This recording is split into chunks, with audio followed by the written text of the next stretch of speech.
আসসালামু আলাইকুম বন্ধুরা, আজকে আপনাদেরকে আমি কি বলবো আর আপনারা যারা বিএনপিদেরকে ক্ষমতায় এনেছেন 3 দিনের তফাতে আজকে একটা আমার সাথে ঘটনা ঘটেছে। জানেন কি ঘটনাটা?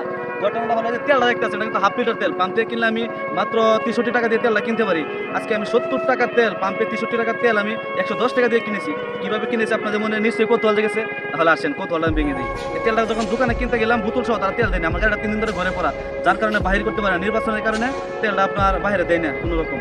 তা কিনা আমার বোতল সহ তারা তেল দেয় না, বুঝছেন? তারপরে আমি 70 টাকা তেল 110 টাকা কিনেছে শুধু।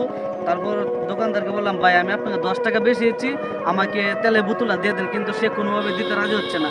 তারপর তাকে বললাম যে ভাই তাহলে আমাকে একটা ঠান্ডা দেন, 30 টাকা দিয়ে ঠান্ডা খেয়ে তারপর ওই ঠান্ডার বোতলটা দোকানদারকে দিয়ে তারপরে তেলের বোতলটা আমার আনতে হয়েছে। এ হলো ভাই বিএনপি আমলের সরকার, আমাদের প্রতিটি ঘরে ঘরে এখন দরকার।